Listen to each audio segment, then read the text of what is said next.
Pedro, congratulations. Pretty amazing victory for you tonight. I guess give us your I know you had a little time to soak it in now, so give us your thoughts on that win. Oh man, it was great. That was exactly the fight that I was, visualized. That fight I was thinking. I have a 10 weeks training camp for this fight. Some of my coaches, an American top team, he was, watching a lot of his fights because I don't like to watch my opponents fight. I like to go there and do my thing. So that's kind of like my coach's job to do, go watch all the fight previews and see what we're gonna do to get the victory. They know like I kind of like to brawl, but also they were like, make sure I was being smart, especially at the beginning of the fight, hurry him with the kicks, starting like, because we know that he's very emotional, he's starting like to get kicks and punch, things like that, and then he goes to kill. And that was the moment that we were working to get in on that counter punch and then knock him out, or get just a hold. And once you touch that chin right there, he would go down. I tried to get a guillotine, probably I don't remember, but I remember going to his neck, but he did a pretty good job to go on his back and defending the guillotine attack. But later on the fight, we were able to connect the chin again and get the victory. It's interesting because, it looked like you were fighting a game plan, but at the very end, it looked like you threw game plan out the window and just said, to hell, let's go with it. Did you really envision it playing out like that? Because that final series was insane. That's kind of my style. It's kind of hard to not do it what I love to do, And that's one thing, that a quote that I take with me, like, we live by the sword, we die by the sword. And it's exactly what happened tonight.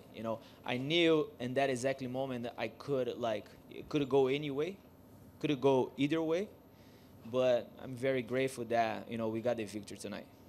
And lastly, you've been chasing a title shot for a while. It's kind of cluttered up at the top of the division. Have you had any conversations with Dana or the matchmakers or anybody? What do you think should happen, or have they been giving you any indication of what will happen after this? So tonight it was, that was a great moment for my life. One of the best finishes that I had, and especially finishing the former champ. I haven't thinking about what's gonna be next. I haven't talked with Sean. I haven't talked with Dana anything about yet. But I'm gonna right now in this exact moment, I'm gonna just enjoy the victory and probably later on thinking what's gonna be my next step. Pedro, congratulations. When you were in that final sequence throwing, did he ever hurt you? He hit you with a couple of shots. Did he ever buzz you at all? No, he didn't. A lot of people was telling me that I was kind of falling or things like that. I think we kind of just bumped to each other, and I kind of lost my balance because I don't remember getting caught or any punch, things like that. As you can see, my face, looks pretty clean. I got some cuts in my head. I don't know if it was through the elbow or through the headbutt or something. But no, I was seeing everything's coming. I saw his punch coming. He shows when he's gonna throw the punch. He's a heavy puncher for sure. But I was able to block, and some of the punches that I ate it, like I said before, I take one punch to give another one back.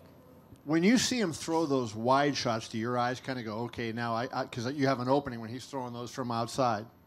That's the kind of game that I enjoy doing that. I know it's not healthy, but I never got dropped, not even in training. And I say some of the interviews before, and I never got dropped in the trainings in a fight. And that's the kind of style that I do. I have been training with for the last year, good boxers, and I still stay there in the pocket and bang with them.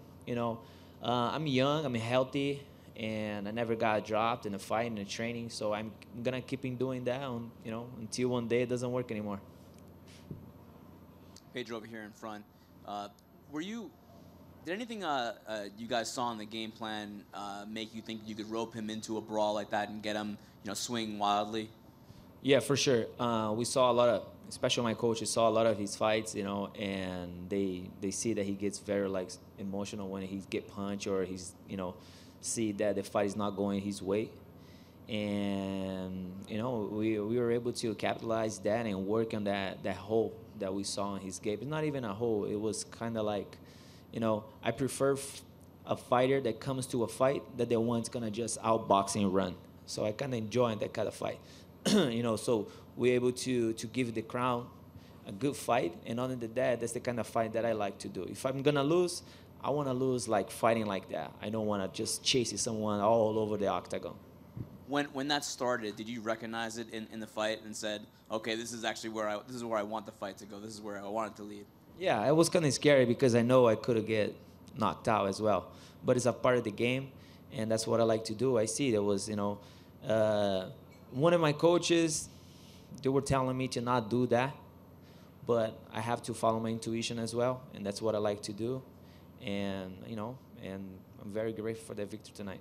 And then just last thing for me, you were very aware this week that his team kind of picked you out as the opponent in this fight. Is this kind of gratifying to get the victory in that sense? Yeah, without a doubt. That's the expression that we say in Brazil, that when things like that happen, we say, oh, you pour water in someone's beer.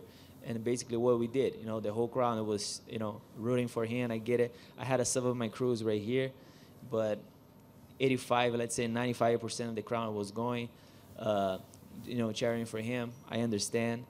But, yeah, that was a sweet victory, even though that, I was a big-time underdog and coming with a victory, first round knockout against a former champ.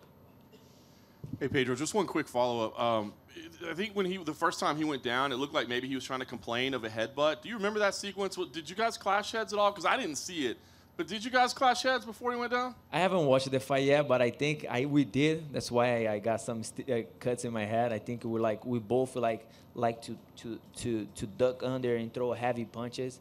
I think we did at the same time. It was not intentionally because I think it was hit at the back of my head, his forehead. So I haven't watched the fight yet. But if it was intentional, it was no. I couldn't see that coming.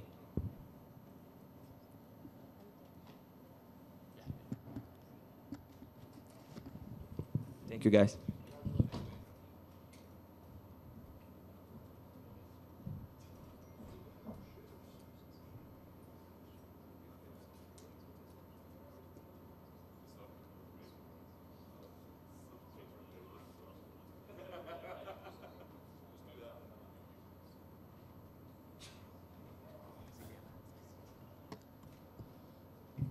What's up, y'all? Tyron, I'm sure it's not a fun moment for you right now, but give us an idea, just the emotion that you're feeling right now. I beat a lot of ass in my day, and I've also been knocked down, had to bounce back. So I can give you a million excuses on earth, but I can tell you right now that I was prepared, I was ready.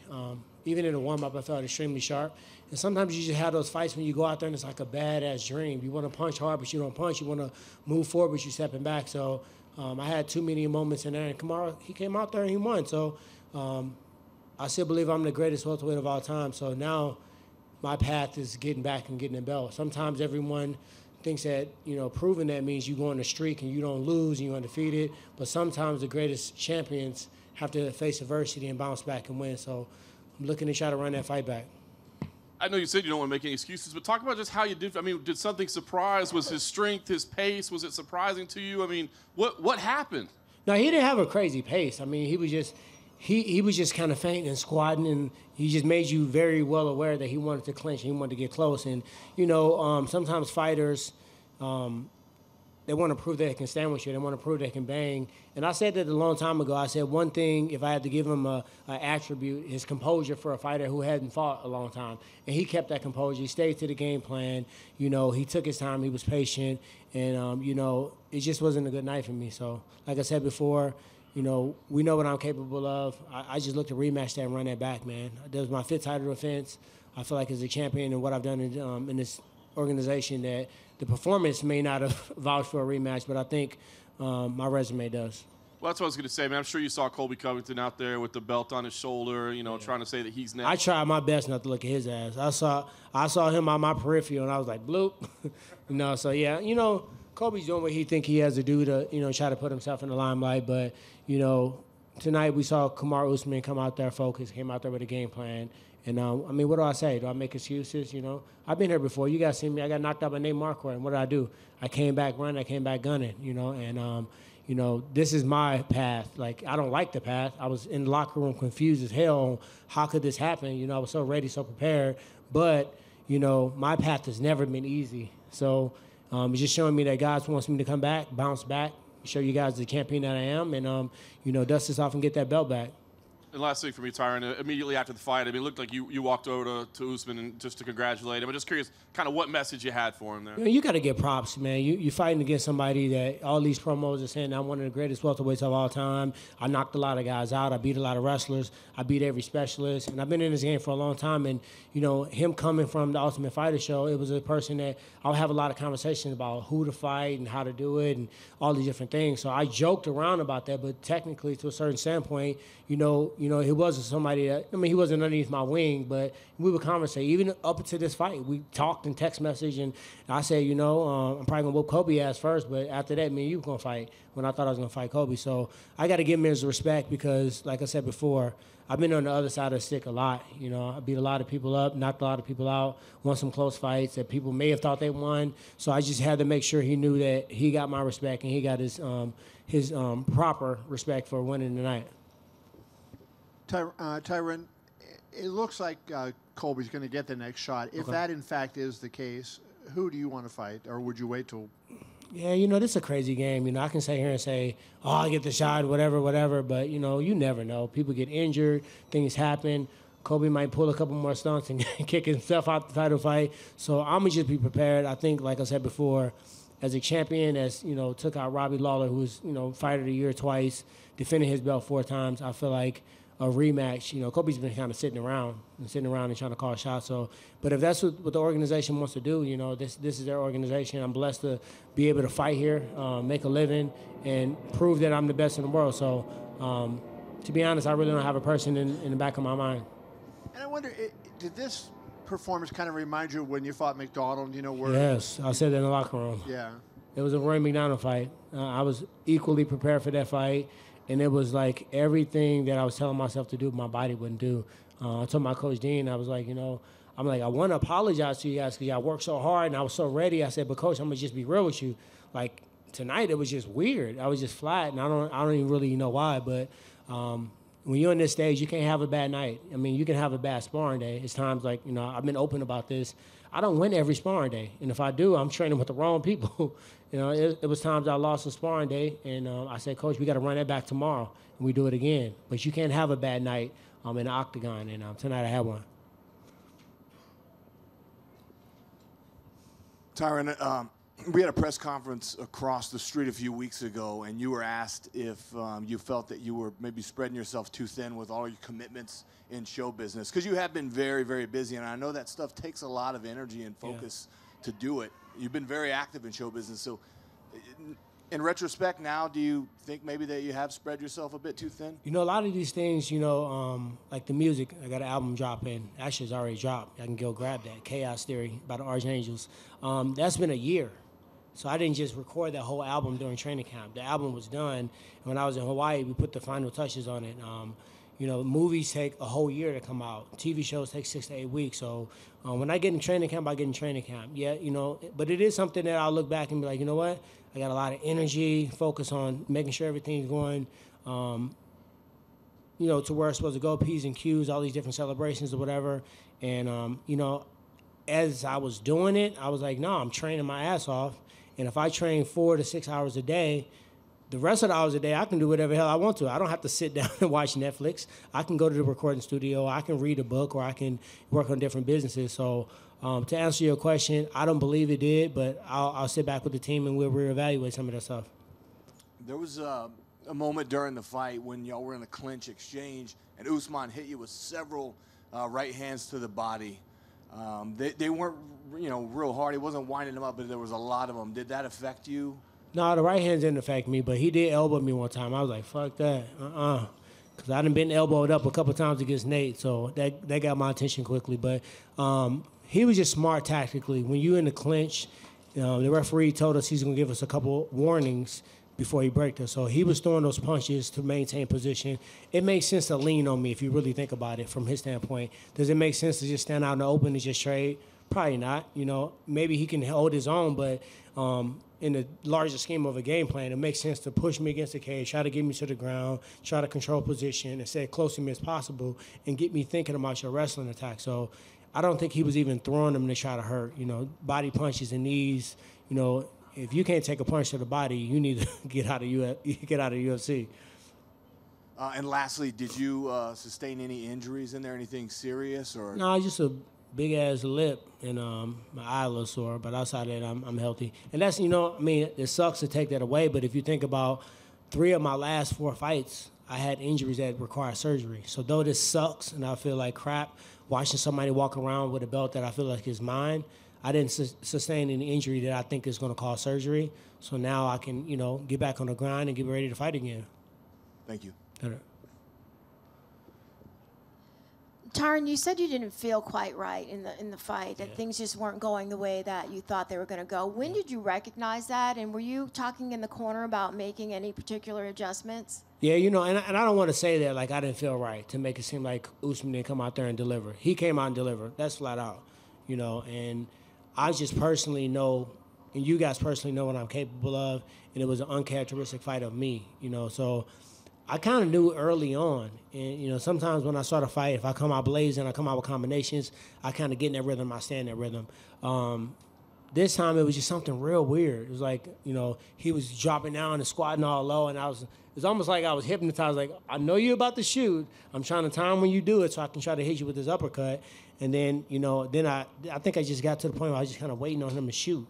And then in fighting, you wait too long, you know, you might get the shot, but you might get some right hands, you might get a kick, you might get something else. And then I just really never got in a rhythm. And in a fight, especially one of this caliber, you know, you want to kind of set the precedence early.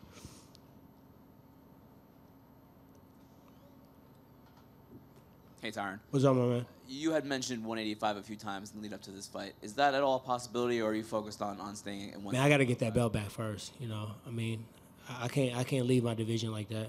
You know, I got to go back and get my belt back, and then from that point, yeah, I woke up to 185 and try to grab that belt. But right now, like, that's what's confusing me. I had this whole game plan about beating this guy, beating Kobe, going to get the 85-pound belt, defending her, you know, and then sitting down and saying what the hell's next. So now, a detour. I got to go get my belt back. Probably, you know, defend it again, because I can't assume if I beat Usman that a rematch wouldn't go for it. So I probably have to fight that division a couple times before I try to go up and grab the other belt. And then the last thing for me, the fight before yours was Ben's fight, and it was kind of crazy and wild. Yeah. I don't know if you caught any of that before your fight. Yeah, I can't watch my friends' fights before. So I seen him get hit with a couple shots, and I just turned to the side because, you know, I don't want my emotions to get involved with it. Okay. But it looked like he had a choke, right? And the referee thought Robbie was out, but he wasn't out. Is that true? What happened? He said he wasn't out, but I don't. I mean, it looked like it, but I mean, yeah. I don't know. Yeah, I talked to Robbie a little bit afterwards too. Thanks.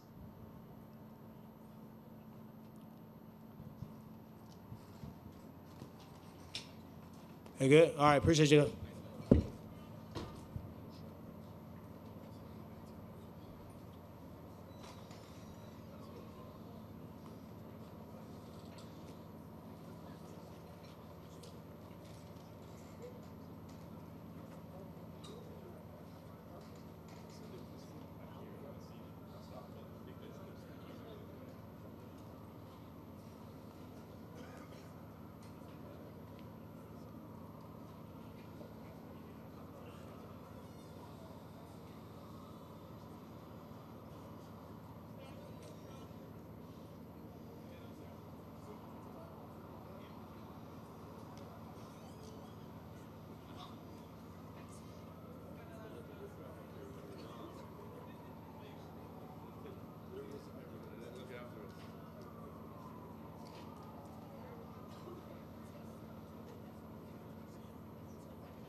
Robbie, you definitely handled yourself with class after what happened there, but can you just give us an idea of kind of what your emotion is after what looked to be a pretty controversial ending?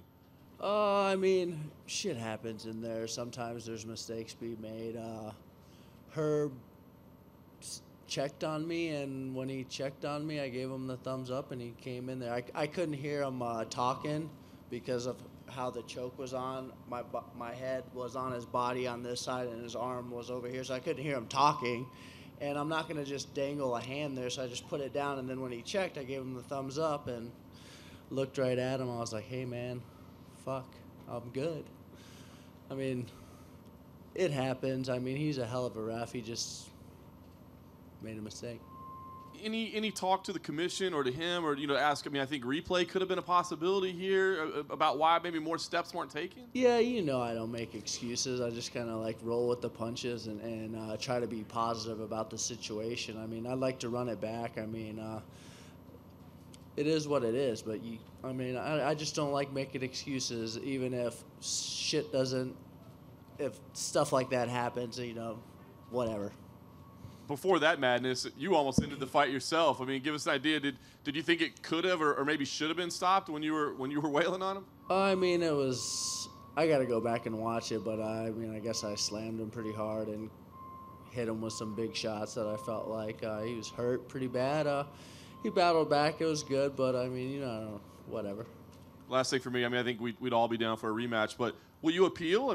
That's not making excuses. Would you at least see if by chance they might look at it?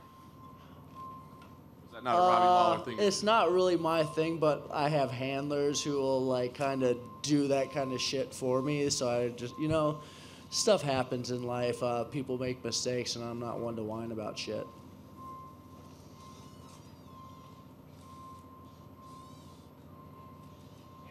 Hey, Robbie, from an outsider's perspective, it's hard to tell how tight the choke actually was. You said, one half of your head was kind of on his body. So did he just have the choke on the one side, or was it fully locked in? Did you feel it backing out? I wasn't choking because I was actually thinking I could just pick him up and slam him. But he was squeezing so damn hard, it was like, just let him burn out his arms. Like, if you go back, at least that's what it felt like to me. I don't know how it looked on TV. But it felt like he was just wasting energy squeezing me when I wasn't getting choked. So I just sat there, and guess I should have done the thumbs up a little earlier or something. So you weren't close to going out whatsoever? No. Okay. Hi, Robbie. Just curious, how close did you think you were to getting a finish in that opening sequence? He was beat up pretty bad.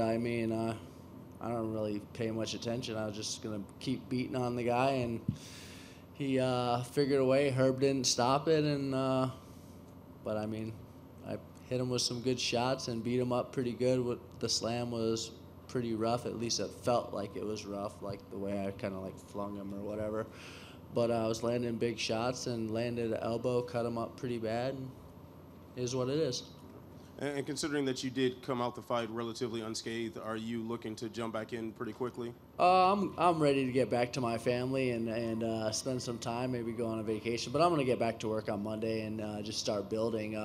I like to run it back. We'll see what happens. I'm not sure what my Dave Martin's going to do and then what Dana thinks and what the commission thinks. But I'd like to run it back and do it again.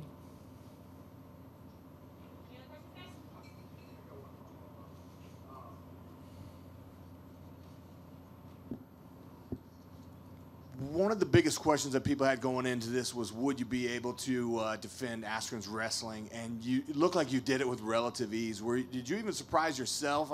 We know you're a good wrestler and you have good takedown defense, but it just looked like you handled that very well. I have really good training partners. Kami Barzini's been working on my wrestling ever since I came down to Florida. Greg Jones has been sharpening my skills, and obviously Logan Storley, one of my main training partners, has been working out with me. I can wrestle, and the more I do it, the better I get, and I'm stronger than hell right now, really strong, so that helps in all those positions. And my strength and conditioning coach, Mike Barros, did a great job of getting my hips strong and my core strong, so I'm able to defend takedowns and do stuff a little easier. Thank you. Thanks.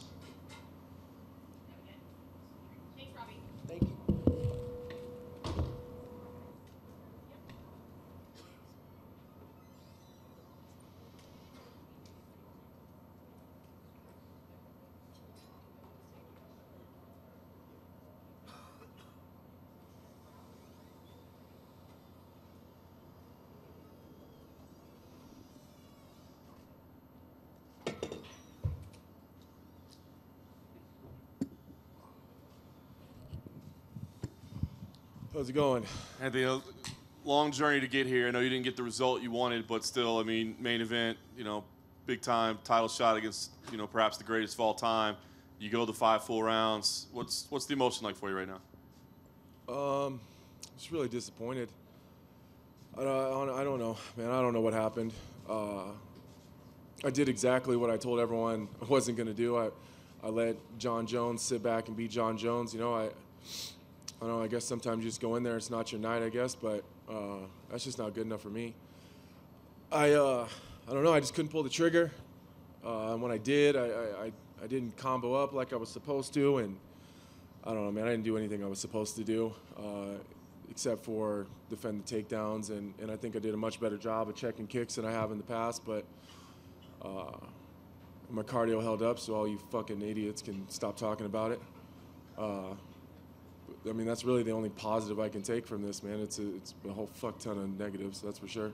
I'm curious because you said right after, I did what I wasn't supposed to do, and it went against. I mean, is it something about the moment, or is it something about just Jon Jones? Is it something he does in there that makes it the game plan kind of go out the window?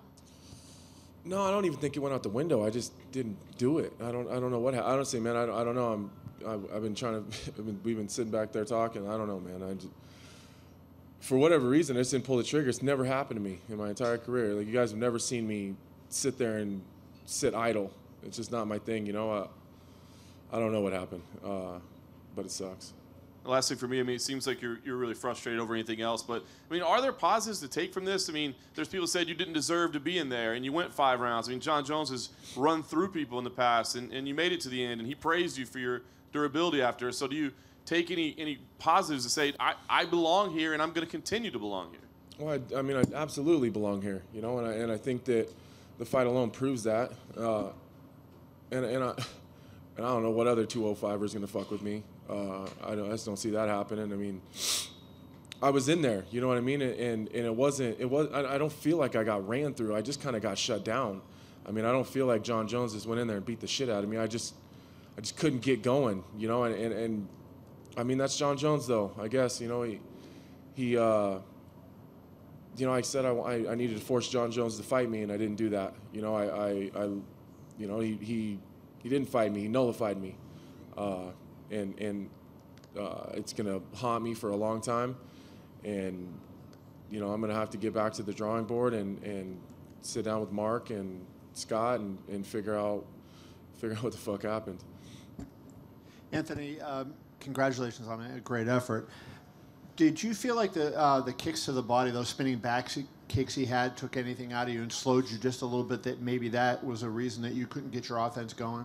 It could have been. It could have been. I mean, as far as the effect that the body kicks had on me, like physically, it wasn't there, but it definitely gave me something else to look for, but again, that's we worked on those time and time again, and it just, I don't know, for whatever reason, his timing was a little bit different, and he set him up a little bit differently than he has before, so I mean, I didn't see anything that I wasn't prepared for. I think that I dealt with the oblique kicks pretty well. I don't think he really got any of those off that were effective.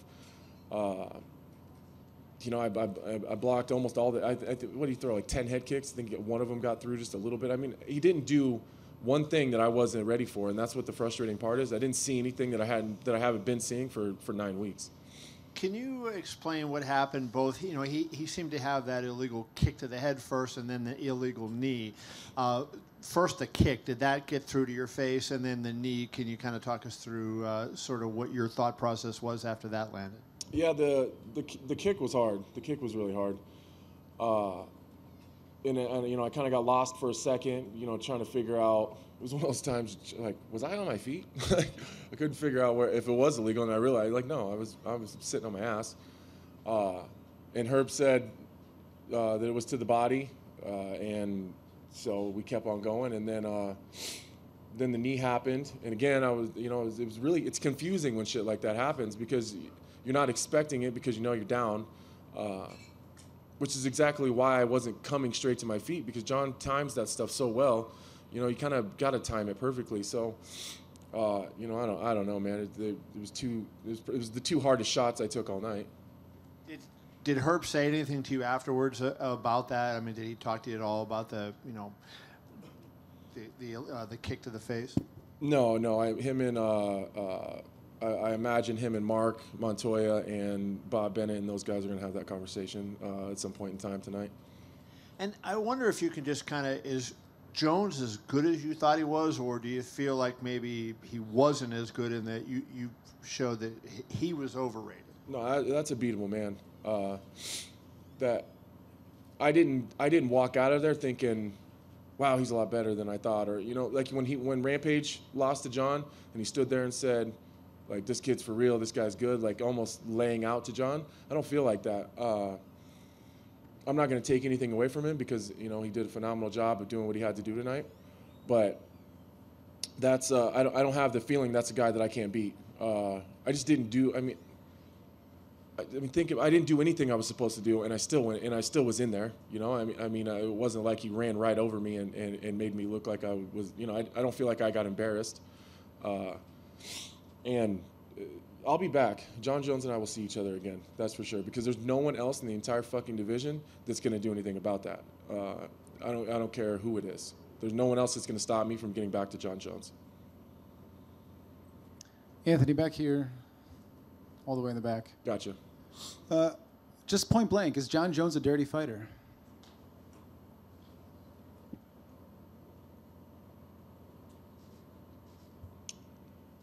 I don't know. Are you talking about the kick and the knee and all the other bullshit? Even prior to your fight, I think that there's some idea as well. As far as the PED stuff, man, I mean, it'd be real easy for me to sit here and blame it on that, man. I as far as that goes, no, I don't think he is right now. I'm not saying that he's not. He hasn't ever been. I'm not. Again, I'm not going to give Jon a pass. I think he has used PEDs in the past, but I think that right now he's a clean fighter. Until I see the knees and the kick, or the knee and the kick from the outside, I don't know what he was seeing, so I can't answer that question either. And you've been in there with former champions. You've been in there with hard hitters. What's the biggest difference in the level between a guy like Jon Jones and those other fighters at 205 that you fought? I think it goes back to his fight IQ. He's smart. He made a lot of good decisions in there. And he's I hate to just say it, he's long. He's hard to get to. He was harder to get to than I expected. But he was smart, man. He made a lot of good decisions, and he went back to the well on the things that worked, but not too many times to where you could start to time it or expect it or get a read on it. He's smart. He did a good job of playing his game. Anthony, right here. It sounds like you're processing this more as a loss, as perhaps some things that you weren't able to do and not so much of what Jon was able to do to you. And if that's the case, what was the missing link for you tonight? I'm processing it like that because that's how it happened. Again, Jon didn't do anything that I wasn't expecting him to do. He did every single thing I expected him to do. I just didn't do what I was supposed to do in response. And what was the second part of your question? Sorry. That was it. You just answered it. I said, what was the missing link then? Yeah, that's it. I didn't do. We had an answer for the oblique kicks. We had an answer for the head kicks. We had an answer for the front kicks down the middle. We had an answer for all the stuff on the cage, the elbow fighting. And I almost had to goad him into the elbow fight. He didn't want to. I had to let him do that to try to land my own elbows. And obviously that didn't work out that well, but. He did everything, and the only part of it that I really was able to nullify was the wrestling part of it. I just don't know why. I didn't do any of it. It's the most frustrating shit in the world. Anthony, what was your corner telling you during the fight? They saw what you were doing or what you weren't doing. Did they try to get you on track? Yeah. That's one of the most. That's why I feel so terrible. Is they're just frustrated too because we worked so goddamn hard on this and trained so hard and so many people sacrificed and Man, you know, just that I had to be offensive and I had to go. Like, you got to go. You got to fight him. Like, you can, you know, like, you have to go. And I don't know what happened, man. I don't know.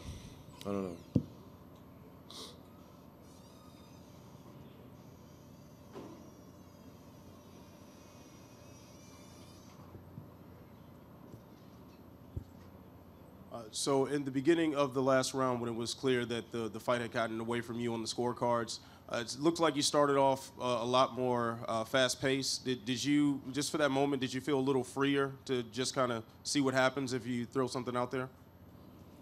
Yeah, that a little bit, but he started in orthodox that round, and I was having a lot of success when Jon was standing orthodox. And then he switched to southpaw, and then I had to back off a little bit because his rear side attacks from southpaw are really, really dangerous. So that was part of it, you know, and I was just trying to get going. You know, it was like I was trying to force myself to pull the trigger. I know I just keep saying I don't know. It's never happened to me before, you know, and I wasn't worried about what he was going to do back. I wasn't worried about the counter. I just couldn't go. I don't know, man. Maybe that's what happens to everyone with Jon Jones. I don't know. But, you know, I mean, we'll get back and just figure it out.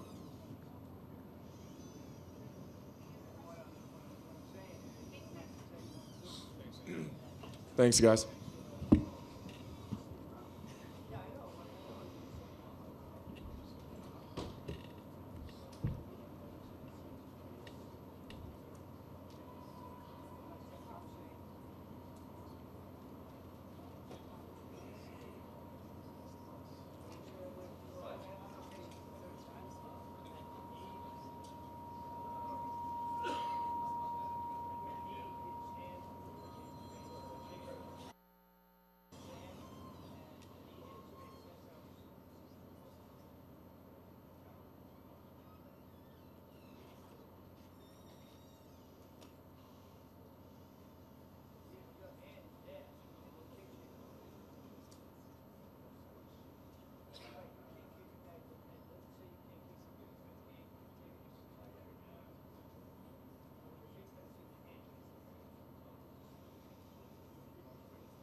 Bob, thanks for coming back here and spending some time with us. You know, big controversy from the outside looking in on the Askren Lawler stoppage. Curious, kind of what you saw there, what decision was made, and you know how you guys walked through that.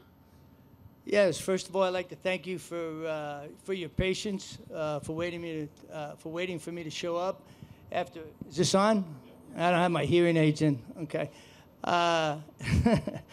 Every fight that we have a briefing before the fight and a debriefing afterwards. So I'll be happy to answer any questions. With the Lawler fight, according to referee Herb Dean, who's a world-class referee, it was a borderline stoppage. Robbie was doing significant damage, and he thought that Askren was fighting just enough back so that he didn't have to stop that fight. Okay? So he, I'm sorry. Okay. Well, I thought you just. Well, that's fine. It started out there, but then we did get to the choke. Okay. So yeah, I'd be happy to answer that choke. And the first thing I like to share with everybody here, between MMA and boxing, you know, you guys write. Excuse me, you ladies and gentlemen, write on various sites and papers. But I want to start off by telling you that if you're not familiar with it, a referee has an incredible job. He's got, or she, has 2 lives in their hands in a cage or a 20-by-20 ring in the state of Nevada, okay? There's a litany of things that go into being a world-class referee, all right? And this particular question, in the Bulldog choke, on Robbie, you could see it right in front of us that when Herb picked up his hand just dropped, okay? It just dropped, which would be indicative of him being out, okay? And then he went ahead and grabbed his hand again, and it came up a little, and it moved ever so slightly, okay? There was no doubt in our mind that he was out. Whether, you know, you can argue if you've ever been choked out, if you've ever been knocked out. There's times when you know you've been choked or knocked out, and there's times where you say, hey, man, what the hell happened? I mean, and I'm saying that I'm not a was never a professional fighter, but I've had it happen to me because somebody asked me that tonight, and I thought it was kind of freaking inappropriate, but I'll bring that to the table right now. So with the Nevada State Athletic Commission, our number one priority is the health and safety of the fighter. In our pre-brief fights, I specifically instruct the referees to make sure we stop the fight one punch or one kick sooner than later, okay? In the interest of the health and safety of the fighter, Robbie's a phenomenal warrior. He's been in the business for quite some time. He was clearly out. If you were sitting where we were, which you were on the opposite side of where we were, and anybody that follows boxing knows that sometimes that can be critical in making a decision. And Herb decided to pull the plug and say he was, he was submitted. Now, Robbie, you may say, well, Robbie jumped right up and said, I won't repeat what he said, hey, what the fuck, man, I was good, or words to that effect. And then he and Herb had a conversation. And then kudos to Robbie because he was the consummate professional and talked with Herb afterwards, came to whatever understanding they did, and congratulated the opponent. And that was the end of the fight. And I can tell you right now, as the executive director and on behalf of the commission, none of us had a problem with that. Bob, I guess the only other question I had in terms of that is that a situation where instant replay could have been used, or did you go to the replay at all? I mean, is that something where, because as you said, we were on the other side and couldn't really see, could video evidence have helped a little bit to make sure the situation was right? That's excuse me, that's a great question. In that particular instance, no, we didn't need instant replay.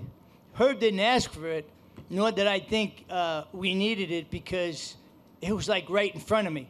And when, you take a look at his arm, it was, it was like a no-brainer from where we sat.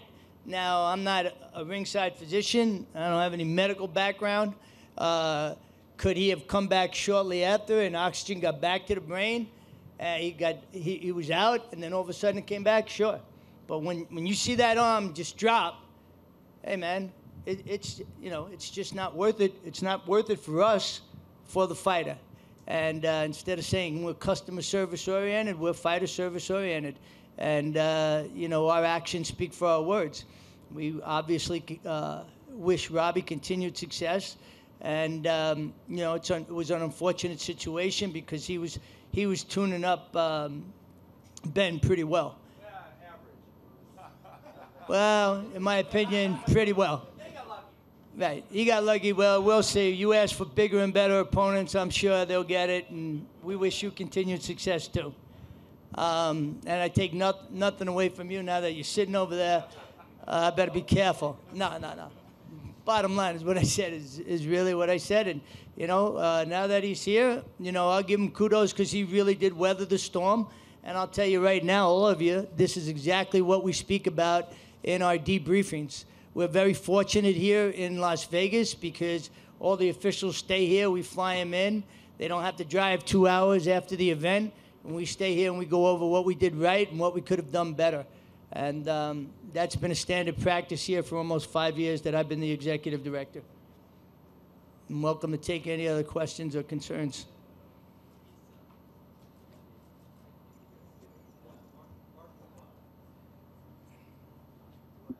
Hey, Bob. Right in front. Sorry. Told you, I'm my hearing aid. Been around too much gunfire in my life, so be careful. Now, go ahead, Mark.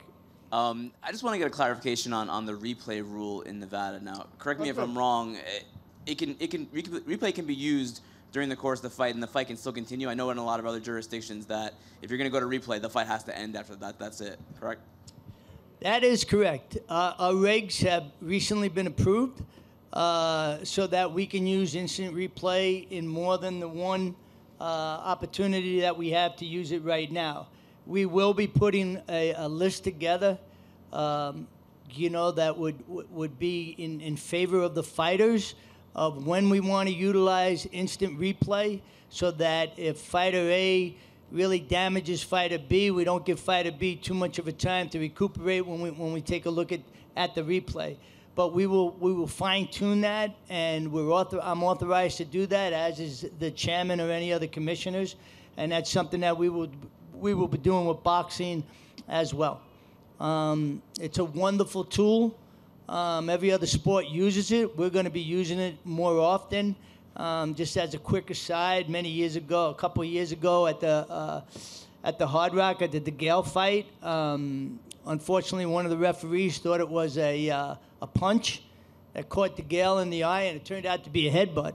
And when he walked by me, I said, "Hey, that was a headbutt, right?" And he goes, "No, it was a punch." And it was probably a poor question on my part, but it really rocked my world because it was clearly a headbutt, and DeGale was making a comeback. This was a big fight for him. I'm going, man, if we get this wrong, it's just unacceptable for this fighter's profession, and this is not what we get paid to do. And fortunately, Mr. DeGale weathered the storm, and he ended up winning the fight, even though he retired, a month ago. Say, Kev. Last week. All right. Bob, in the main event, when Jones struck Smith when he was on the ground, when Herb was deciding the penalty, he stopped and watched the monitor. He watched the overhead replay of the incident. Is that encouraged? Is that part of regulation? How does that work? Another great question. Based on the fact that our regs were just recently approved to utilize instant replay, and we don't have a standard operational procedure for them, I spoke with the referees about it prior to the fight, and I said, "Hey, you got something that comes up, you're not sure if it was a headbutt, a kick, a knee for a grounded opponent, let me know and we'll go to the instant replay." So in that particular case, I had already been speaking to the people in the truck so that we could make sure we got it right back, and got the information I requested right away for the referee, and that's why it was implemented tonight. It might have been somewhat awkward, but when all is said and done, as far as we're concerned, it's in the best interest of the fighter, and that's why we're here. I hope that answered your question, Adam. So, Bob, right here. Thank you. How you doing, Bob? All right, Lance. Hey. Can you explain exactly what happened? So it has to be an intentional thing for the fight to have stopped and be ruled a DQ, or what exactly was the ruling based on with the 2 points? Okay, Herb, make a long story short, because there's other things I could speak about, but, Herb thought that was an intentional foul. He believed that, Mr. Jones had several techniques that were borderline. They weren't any fouls, but, he was throwing some kicks and some knees that were, very close. And when that knee hit him in the head, Herb thought it was intentional, called it intentional. Mr. Smith was able to continue, and thus Herb took a mandatory 2-point deduction, or he could have DQ'd him. Why not the DQ? Because Mr. Smith, Anthony, was able to continue. All right, Bob. Right here. Thank you. So this is definitely not the first time we've seen Jon Jones involved in something that seemed like an intentional foul, and definitely not the first time that it's happened in Nevada. Is this something that you want to consider as far as instructions to him in the corner, or when his licensing hearing is coming up? Is this something that's going to play a factor in any decisions Nevada makes with him? Yeah, no, that's another great question, and I want to thank you for I don't want to make a habit of it, but I want to thank you for asking me to come and speak today. No, we don't have any prejudice or bias towards Mr. Jones and the manner in which he fights, or any other fighter. I can assure you on the championship fights that either myself or the chief assistant, Jeff Mullen, tonight when we had 2 championship fights, we go into the dressing room and we go through the pre-fight instructions with the fighter, with the referee. The chairman Marnell III also goes, and sometimes some of the commissioners, so that when the referee gives the pre-fight instruction, there's a clear-cut understanding that, the fingers have to be back, that some people have some concerns about that, and rightfully so. So, that'll be emphasized along with the other unified rules. If a fighter in the past has had a habit of doing something that's borderline, typically the other camp will bring it up, and we will say, listen, we will address it with that fighter. Right now, we're addressing the same unified rules with you, and if that comes up in the fight, we'll address it at the fight, during the fight, excuse me. Does that answer your question? Thank you. Anything else? You sure you don't want anything? I'm so excited. Yeah, I think so. Yeah, you're looking for somebody bigger and better, huh? It's definitely not me. Thank you very much.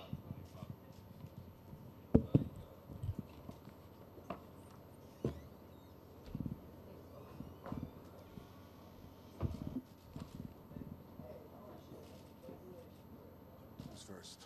Me? All right, let's have some fucking fun. Go. It's been a wild night. We probably shouldn't expect anything less from you, but obviously it's not your job to call the end of the fight. So I mean, with the way things played out, how are you feeling right now? Satisfied? Unsatisfied? Yeah, I feel great. I went and did my job, and I watched the video. I saw the arm go limp. I know he said he was trying to relax himself, but I don't know any conscious person who just goes. I mean, right? It just doesn't happen. So, but that's not my job. And to what Mr. Bennett said, they tell you in the pre-fight room, if I'm saying protect yourself, protect yourself, protect yourself, you have to give me something. And he said he couldn't hear me, but there's definitely nothing. My arm's here, so there's definitely nothing over that one ear. You definitely took some damage early on. Absolutely. I mean, give us an idea of how you felt in there. Were you concerned that the fight might be stopped the other way? Yeah, I really wasn't even thinking about that. You know what? Actually, my initial entry was pretty beautiful. I had single leg to a drag, kind of almost took his back, and then where it went all wrong was he got his arm out the side, and he's really freaking strong, and he went up and down really fast. I wasn't able to reposition myself before the fall, so I fell on my head. And not only did I fall on my head, then he had my wrist trapped. So then he was unloading punches because my wrist was trapped. I couldn't get out to defend myself. And it took me a few minutes to get that squared away. And once I got it squared away, I think I didn't watch this part of it, but I believe I got into some type of half guard, popped up, put him against the cage, eventually got a takedown, and then the choke. He came in a little earlier and handled himself with class, but did say he'd really like to run it back. Considering the way it ended, would you be open to a rematch? Not really. I mean, I didn't really want to fight him in the first place. I like Robbie Lawler a lot. What's the point? Right now, I got a plane ticket to London. I heard they gave Colby Marty, which that's kind of annoying. Nobody likes Colby. Just get him out of here, please. I thought he was getting traded or something. So I'm going to go to London. Till versus Masvidal, that's like 3 versus 6, 3 versus 7. I think the winner of that's probably going to be top 3. And that's who I'd like to fight. Right here, Ben. Yeah. You tweeted some comments a couple hours ago, about 2 hours ago. Yeah. Can you clarify what you meant by that? Absolutely. Man, if I would have fought like that, the arena would have booed me out of the place. I mean, how many times did they get broken up because of lack of action? And obviously, on Tyron's end, as a competitor, Tyron needs to let his hands go and get it going. But as far as Marty's concerned, he was just pushing him into the cage when he was on top. Wasn't really doing much. And that's like something I've got criticized excessively for in my career. And I've never held anyone against the cage for a while. So, I didn't really like that. Ben, obviously, I understand there's some bias involved. Right, exactly. Yeah. That's what I'm getting at. I know that's kind of your MO to, get under people's skin. But, I mean, you really believe that? A lot of people think that was an exceptional performance by Usman. I don't know, really? That's not what I felt when I was watching it. I felt that Tyron didn't let his offense go. That was what I felt when I was watching it. I mean, really, Kamaru, Marty, whatever his damn name is, he pushed him against the cage. When he got the takedowns, it's not like he progressed anywhere. There was the one segment in the 4th round when they really both kind of let it go for about 30 seconds. And, besides that, how many breakages? You tell me how many breakages were there due to lack of action? I think 4, 5. There were a couple that felt that they were unwarranted, though. He was in a good position when the referee broke it. But he wasn't doing it. You have to do something. They tell you that. You got to do something. You can't just push. We just spoke to Robbie a few moments ago, Yeah. and he said that he wasn't anywhere close to passing out or tapping out. You're the one that had your arm around his neck, though. Yeah. How tight was that? Do you feel he would have been able to get out of that position? I mean, he wasn't getting out. It was just, could I squeeze him out before the end of the round or not? I mean, I wasn't letting go of that, and I got a pretty tight squeeze. Thanks. Yep. Ben, after everything that was going on, how does this win rank among all your wins you've had, given how long it took you to get here and all the shit that was talked over the years?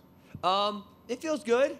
Feels really good. But yeah, I keep saying this. Every fighter's only as good as their last performance, right? You have a great performance, everyone thinks you're the champ. You look like shit, everyone tells you suck. And that's, so it's about stringing a lot of good ones together. The quality, I guess, that I don't like to showcase in this sport, but I had to tonight, was just toughness, right? A lot of people, when they get slammed, they punch hard by Robbie Lawler, they say, I'm fucking out of here. Or they'll roll over, they'll give up their back, and they'll get choked out. But that just wasn't going down like that. I was going to keep fighting and fighting and fighting until I got what I wanted. So, I think I showcased some toughness. I faced some adversity, and I haven't really faced a lot of that in my career. I've been so much better than people that I haven't needed to show that quality, which, I'd probably prefer it to be that way. But if I got to show some toughness once in a while, that's probably a good thing. Does it take away from it? It's a good night for you, and you got a lot of great coverage this week, and then you have your friend lose the title. I mean, does that take away from your own personal stuff? Yeah, that was sad. You know what? I was really disappointed with the UFC staff. I thought I had it cleared on Tuesday that as soon as I got done with my fight that I would go out to the cage. They said no problem. And then I tried going out there, and they stopped me. They wouldn't even let me go in the arena, and I was really disappointed by that. I mean, if you don't want to let me in the corner, fine, but find an effing seat for me somewhere a couple rows back where I can watch one of my best friends perform. I was really disappointed by that fact because I thought the issue was handled ahead of time, and I didn't foresee that becoming an issue. So I rushed back. I skipped stitches so I could go out there with them, and then they stopped me, and I really didn't like that. Who was it that stopped you? Because I just had seen somebody in the back tweeted Yeah. the commission stopped you, not UFC staff. Well, it was probably the UFC. It was Dean, which, I really like the guy. He does a great job. But I specifically talked to him about that issue. I said, I'm fighting right next to Tyron. I'm going to get done. I'm going to hustle back. I'm going to be in his corner. And he said, hey, that's not an issue. You'll have time. They're walking from different corners. Bam, bam, bam. Okay, cool. They say good. I don't think about it. I didn't think about it again. I got other stuff to think about. And so then when I hustle back, I skip stitches to be in his corner, and they're like, nah, you're out. And then on top of that, they're not even like, okay, you can't be in his corner, but let's find you somewhere to watch it a couple rows away. I was just kind of disappointed by the whole process. And, I understand there's rules and stuff here, but I thought I did my due diligence in taking care of that. And my last question, had you been in his corner, would you have been saying anything through, would you have been able to give advice to him? Yeah. Would you have been able to make any kind of tangible impact other than just being there for moral support? You never know. I mean, you're right. I coach a lot of kids, right? My brother and I run 3 wrestling academies, and you just never know. Sometimes it's not always me, what someone's going to say that's going to make something click. And, the one thing that Tyron's main weakness, which it showed tonight, is his need for perfection, right? He kept looking for that perfect punch, and Marty just kept pressing forward, and the perfect punch didn't come. But at some point, you just got to let it go. And so I know if I'm in the corner, that's what I'm going to say. I'm tired. Just let your hands go. Punch him in the face. It's not that hard. Hit him. And that's what I would have been saying to him over and over and over again. Would that made a difference? I'm not sure, but I would have liked to have had that opportunity. And, like I said, I felt like I did my due diligence earlier in the week to take care of it. And I guess next time I'll be more prepared. Hey, Ben, over here. Yeah, what's up? Dana said backstage just now that he wants the rematch with Robbie right away. Yeah. Any reaction to that? I pass. Yeah. I mean, if that's the only thing they offer, is that I guess we'll have that discussion. Yeah, like I said, I'd like to fight the winner of Till Masvidal. I think that makes a whole lot of sense as far as the division is concerned. And like I said, I didn't really want to fight Robbie in the first place. I didn't like that matchup, and so I told them yes the first time without a hesitation. First time they proposed it, I said, okay, let's go. Did that. And then last thing for me, yesterday at weigh-ins, you went to shake Dana's hand, and yeah, he put his hand out, and you didn't shake it back. What was that all about? That was my social cluelessness. I did not see him offer to shake my hand, and so that was my bad. That was like no disrespect intended whatsoever. I just didn't realize it. You were saying something to him too. Yeah, of course. What were you saying? I'd like him to push back a little bit, give him some shit. He can give me some shit back. Well, now maybe you have that opportunity with this possible rematch. Well, I was hoping, whatever. Thanks, Ben. Yep. Hi, Ben. At the end of the fight, you shouted to Dana, "Is that the best that you got?" And then you That's kind of, funny, right? You're a funny guy. We know you're a funny guy. And you had the thing at the weigh-in, and then again, it's like, are you just gonna send him an edible arrangement? Can you guys just make up and move on? Yeah, I've offered to sit down with him multiple times. He seems to have no interest in that. I don't know what his hesitation is. If I'm gonna be one of the top fighters in the division, to sit down and take 30 minutes out of your day to talk to me, that wouldn't be such a big deal in my opinion. I've reached out multiple times to him to sit down and talk for 20 minutes. He has no interest in talking to me. I honestly, to this day, I don't know what his problem was in 2013. I don't know what his problem is now. If any one of you guys can get him to sit down and talk to me for 20 minutes, I'd love to have that. But, I haven't had that opportunity.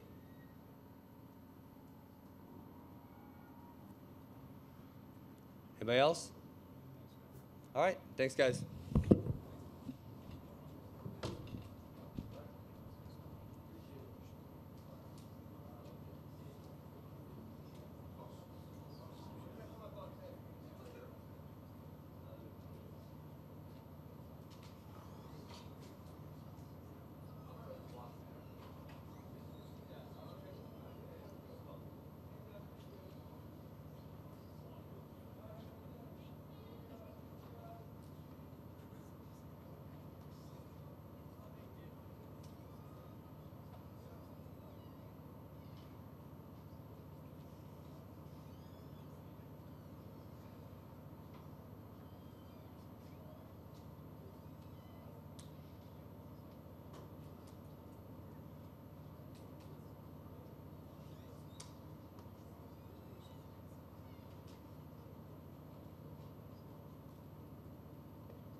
This thing on?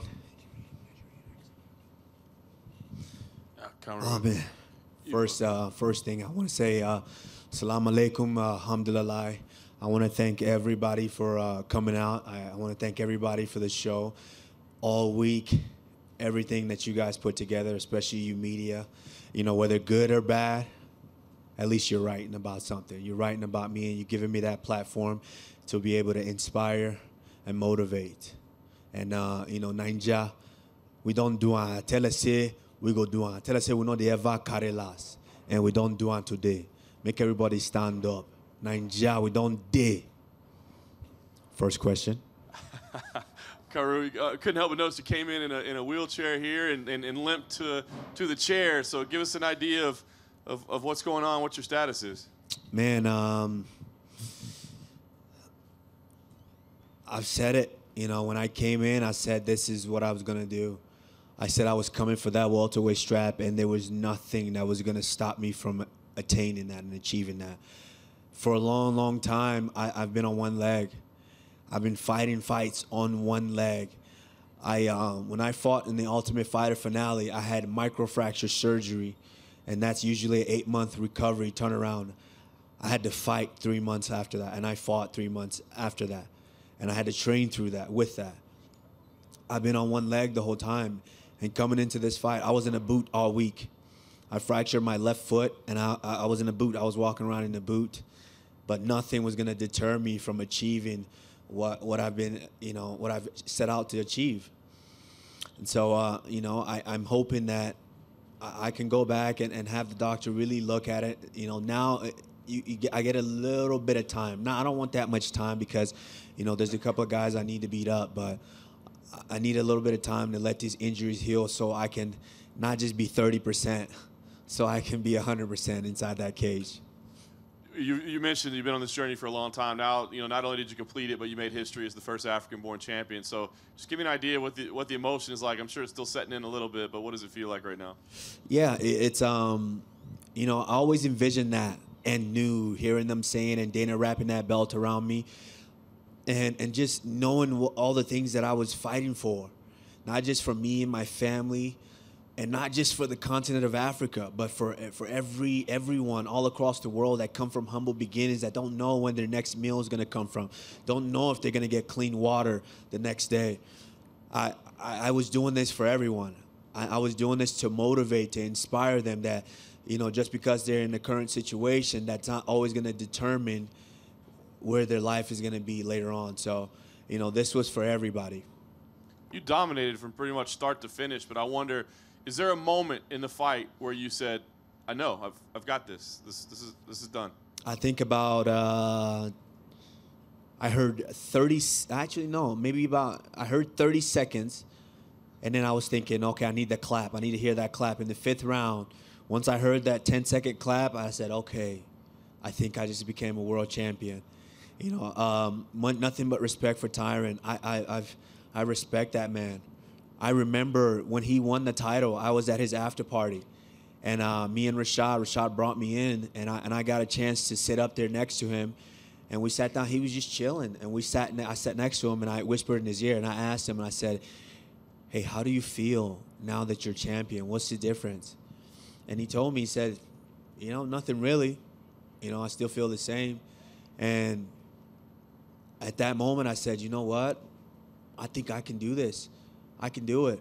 I mean, Rashad has been pouring into me the whole time, telling me that I will be able to do this. And, you know, you say it. I said that, you know what, I'm coming for that welterweight strap, but I didn't know exactly how I was going to do it. You know, I'm a math guy. Okay, that's the answer. This is the formula. Now we got to work out the problems in order to be able to get there. And, you know, tonight was my night. Last thing for me, I know you want to heal up first. It takes some time to address that, but I'm sure you saw Colby Covington cage side. I mean, is that the right fight for you? Can I curse up here? What's that? Can I curse up here? Of course you can. I want to fuck that guy up so bad. I can't be in a room with that guy. I can't be in a room with him. It's like, I just can't. And, you know, I can't wait to be healed up and really get to put my hands on him. You know what? That's one I'm going to enjoy, brutalizing him. Kamaru, congratulations. You talk about, wanting to make a difference in people's lives in Africa. Are you going to do anything are you going to visit there? Are you going to do any kind of charitable acts? I know when I talked to you, you said, just watch what I do when I become the champion for those people. So I'm just kind of curious what your plans might entail. We've got some things cooking. I mean, in my village where I'm from, they're still not running water everywhere. People are still struggling to get clean water. So we're going to put something together. I have an excellent team, a great manager, and we're going to put something together. We're going to start an amazing foundation, and we're really going to change lives. So when you said you came from a village with no clean water, did you have running water when you were a kid there? We didn't have running water. Water we get from wells.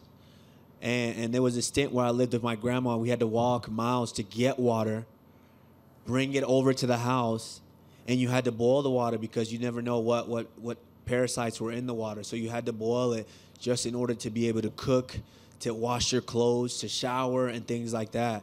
And a lot of people are still suffering from waterborne, diseases like malaria is very common there. A lot of people are still suffering from those. And so this is just part of the problem. There's so many things that are the problem, but we're going to look to work together and create something to where we can make life better for everyone. And I'm just curious, because I'm guessing that poor people like that, they're not watching the UFC, right? So how do they, I know you, when you were a kid, knew about top fighters, Muhammad Ali or whoever. How do you find out about those people, and how do you become an inspiration to them when maybe they haven't seen you fight before? Like, is it just because you're the first African? Is that why it would be inspirational to them? I mean, not every kid has seen Michael Jackson, but I'm pretty sure they know who Michael Jackson is or of him. And that's what I want to do. I want to create a legacy to where people are going to know about, hey, did you know of the Nigerian Nightmare? Did you guys realize that there was 2 other Nigerian Nightmares in the building tonight? Samuel Peters, WBC heavyweight champion of the world, was in the building tonight. Christian Okoye, Kansas City Chiefs, was in the building tonight. And that was monumental. I never watched a game from him, Christian Okoye. I never actually watched a live fight from Samuel Peters, but I knew these were Nigerian Nightmares that came before me, and it was just amazing. I mean, that's just how it goes. When you leave a legacy and you leave an excellent body of work, it will trickle down and people will find out about it. Did you invite those 2 guys? I mean, was that specifically your invitation that they came? Absolutely. I reached out. I worked with the UFC, obviously excellent team once again back here, and they made it happen. I said that I wanted those guys here. I wanted to pay homage to the guys that inspired me, even though they didn't know they inspired me. Like I said, I never watched their game. I never watched their live fight, but I've watched highlights. Once I found out about these guys, I had to look them up, and I had to research them, and I did, and they inspired me. And so I had to have them here and pay homage to these guys. Sam Peter could bang. He was a killer. Oh, yeah. Definitely. My last question, if you say you were 30%, what were you limited in doing? Because you took a guy that some people were saying was the greatest welterweight of all time, at least in that conversation. You neutralized his offense almost 100%. So what were you limited in doing? Because it didn't look like you were too limited. Yeah, to this day, people haven't really seen me open up my kicking arsenal. I can kick, everybody. I can kick.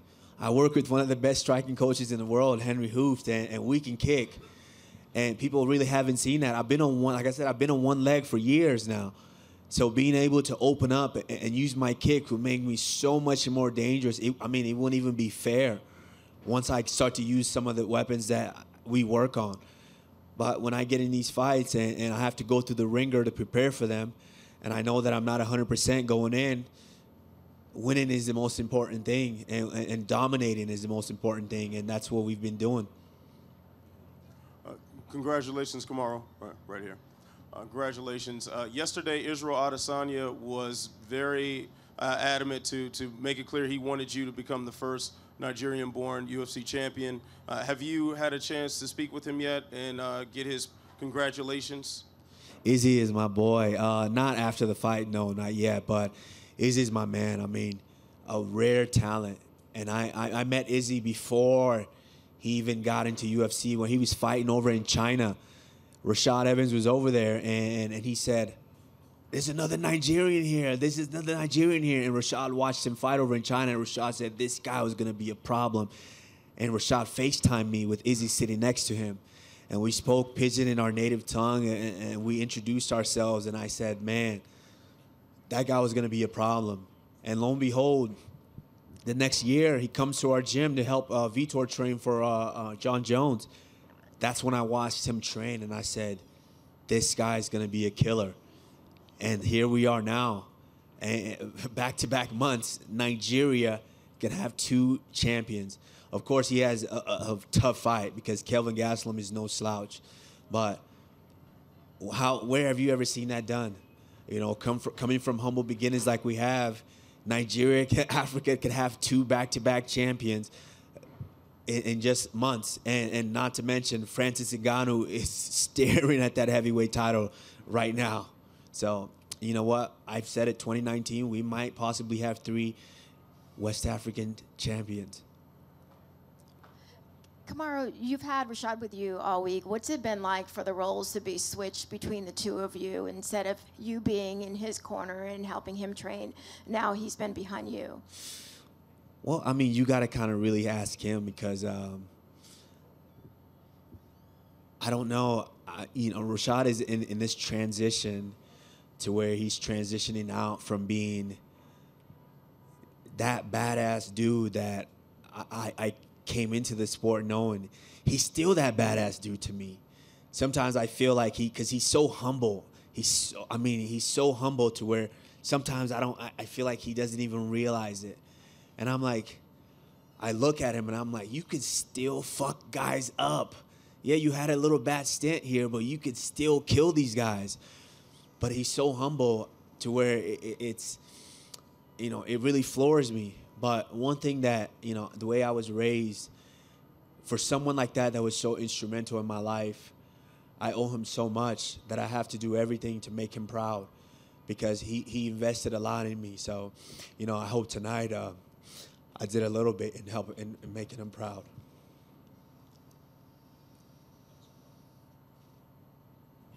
Thank you, guys. I appreciate it. You know, all the good, the bad, everything you guys write, I appreciate it. Thank you so much.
All right. The attendance was 14,790. The gate was 4.035 million. The performance of the night went to Diego Sanchez and Johnny Walker, and the fight of the night was Garbrandt versus Munhoz. Those guys all get 50 grand. Dana, great night of fights. Some controversy, of course, with Ben Askren's debut. It was kind of playing out right in front of you. So just wondering what kind of view you got into that and what you thought of that stoppage. Bad stoppage. And, you know, we had a debate, you know, me, the referee, and the commission over being choked out. I've been choked out many times before, too. And one of the things that you don't do is jump right up and say, what the fuck did you just do? You know, it never happens that way. That was a bad stoppage. It happens. What are you going to do? It sucks. It was a good fight. I would say we've talked to both guys. Robbie said he'd love to run it back. Ben said he passes. He said he didn't want the fight to begin with. He took it, but he doesn't want to do it again. He'd like the Till Masvidal winner. And I think he said he's going to London as well. So He'd like the what? he'd like the Till Masvidal winner in London. We want to do the fight again, so we'll figure it out. Sounds good. Kamaru Usman, new champ there, looked pretty incredible tonight. Curious what you thought of his performance this evening. Yeah, I mean, you guys were there at the press conference. Woodley said, "What are you going to do to me? I do everything better than you do." So, and I told you guys after the RDA fight, I respect RDA a lot, and I use him as a gauge for guys when they're coming up. And he looked so good in that RDA fight. I knew after Colby turned down that fight that I wanted to do the fight with Usman. You walked over to Colby with about 2 minutes left in the fight. Obviously, he was caged with his belt and all that. I'm curious what the conversation was with 2 minutes left in the fight. What you had to say to him? No, there was just when there was a lot of ruckus going on over there in his area. He almost got into it with Mama Woodley at one point and everything. That was like the third time I'd gone over to him that night. So I just told him, listen, you're going to get this title shot. Don't fuck this up. Just relax. You and all you guys relax. If anything goes down, let our people handle it, and we're going to take you in the back in a little while here and do some interviews. That's all I said to him. So that's the fight to make then. Yeah.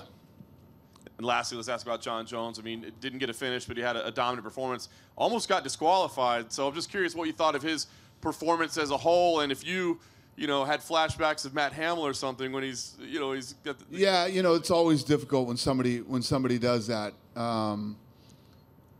But it's a weasel move if you try to weasel out of the fight if you're not really hurt and try to win the fight that way. You didn't win the fight.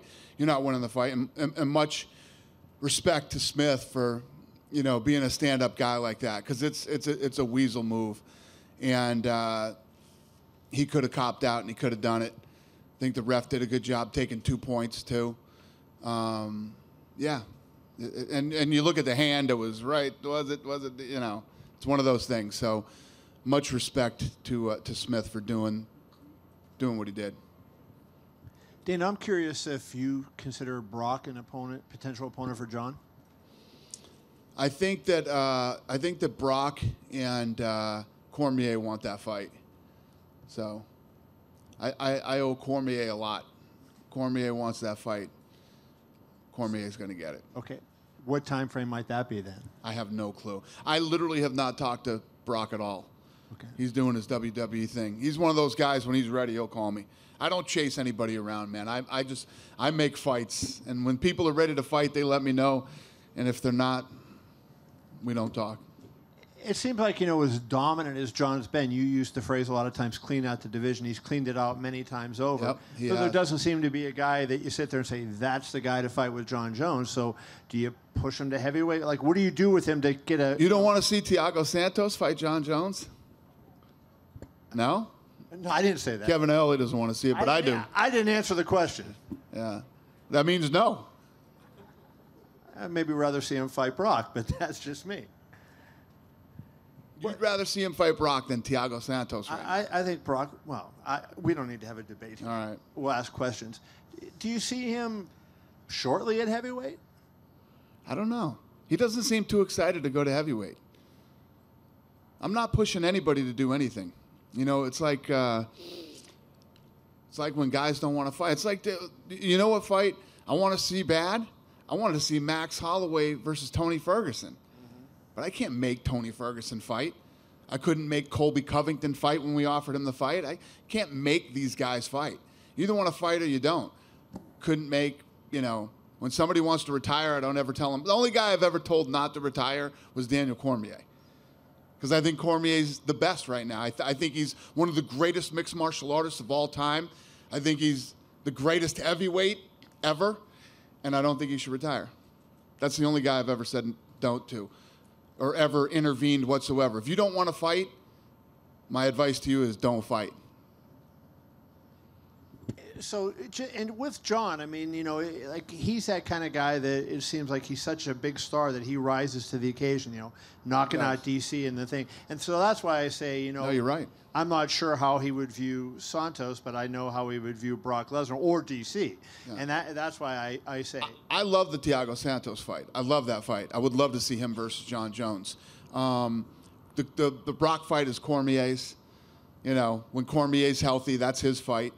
And plus, Brock has WWE obligations right now, or believe me, he'd be calling me.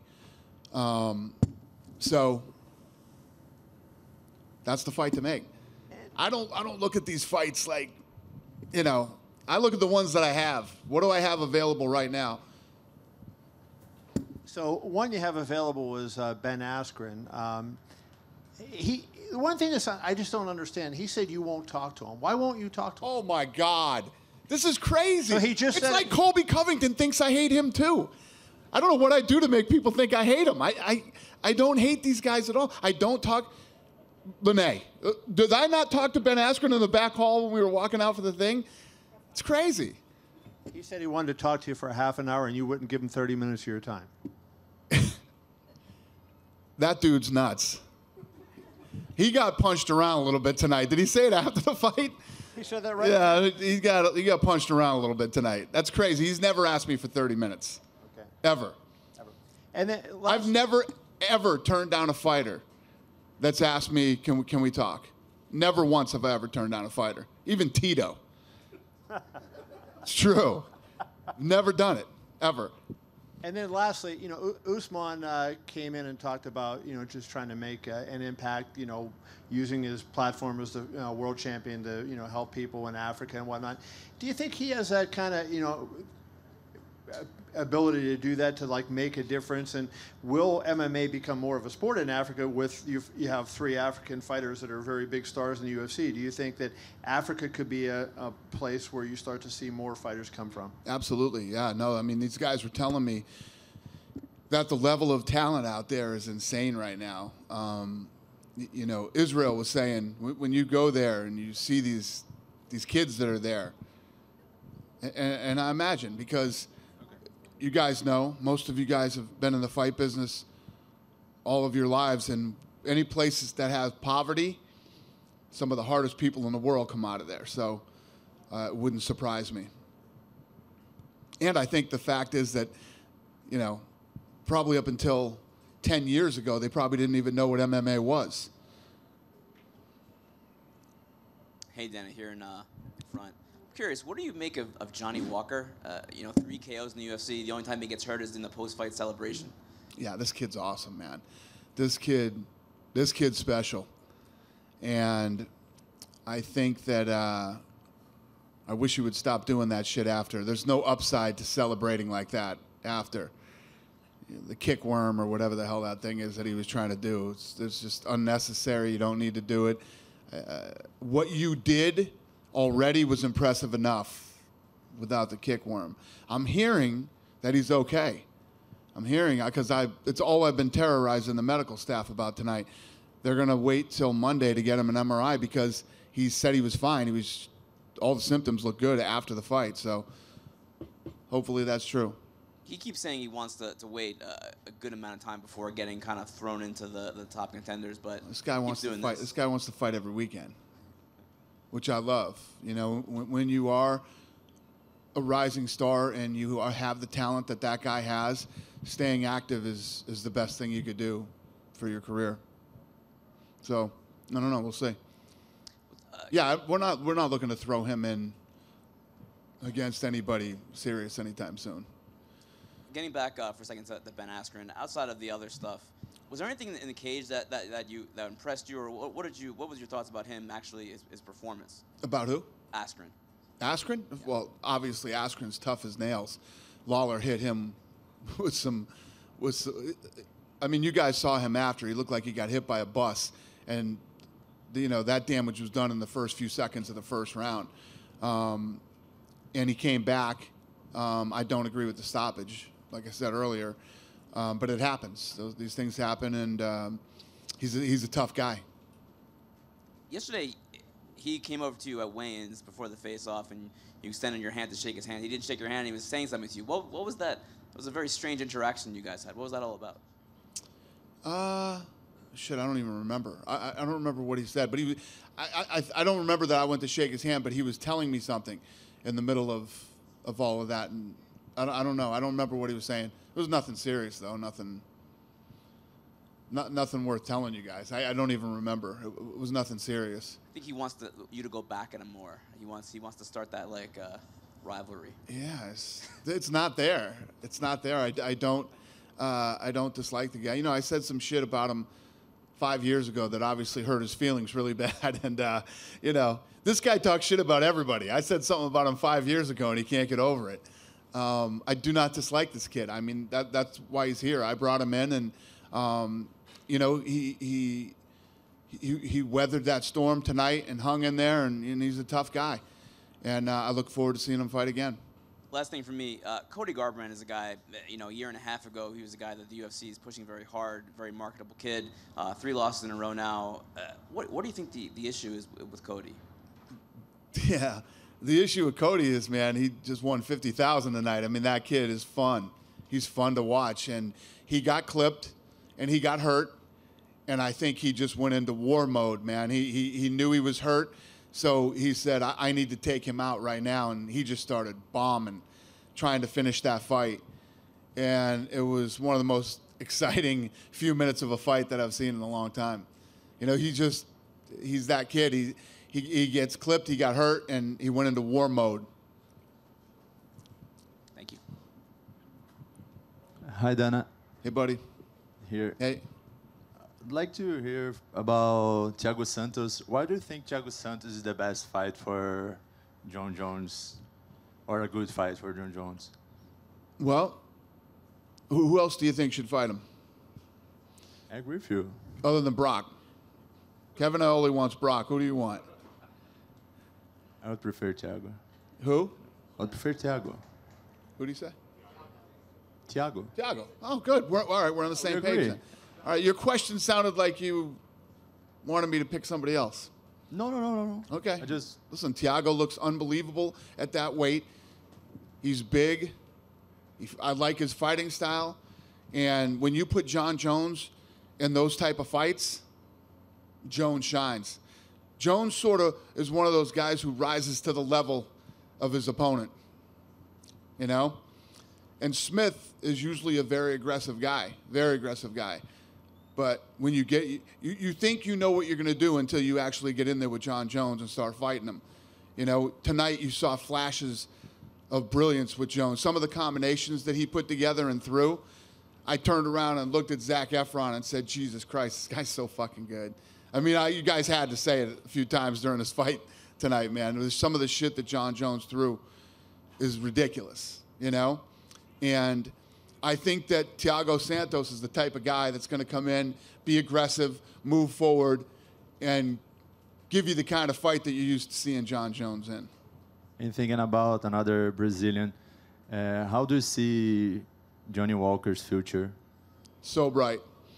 That guy is so talented. He knocked out Misha Serkinov like this, like it was nothing. Set him up for the knee, and it's one of the nicest flying knees you'll ever see. It was incredible. That guy is super talented, and I hope he's okay, and I look forward to seeing him fight again. Dana, over here, you mentioned Jon sort of rising to the level of his opponent, and Yep. in this era of super fights, I mean, is it satisfying for you, sort of looking at the next couple years of Jon's career, playing out as him just taking on the #1 contender in the division, rather than kind of pursuing those super fights? Let's say that again. What's the question? Is it satisfying when you consider the next couple years of Jon Jones' career, for him to just fight the #1 contenders in the division rather than? Yeah, listen, I think that, you know, Jon Jones wanting to stay in his own lane and continue to pick off the guys that come up behind him, there's nothing wrong with that. I mean, that's normally what people do. I mean, that's the norm in any division, in any fight, whether it's boxing or wherever. But I think that we expect so much from Jon Jones. You know, you want this guy to move over here and do this and fight this guy and all this stuff. I do too. I mean, I would love to make all those kind of fights. But if you look at Jones, you know, everybody was talking about Smith and what a huge underdog he was, and this fight shouldn't even be happening. I mean, nobody gave this guy the credit that he deserves. Smith is a tough guy. So when you see Jon Jones go the distance with a guy like Smith, you're like, eh. Let's not forget, he just knocked out Daniel Cormier.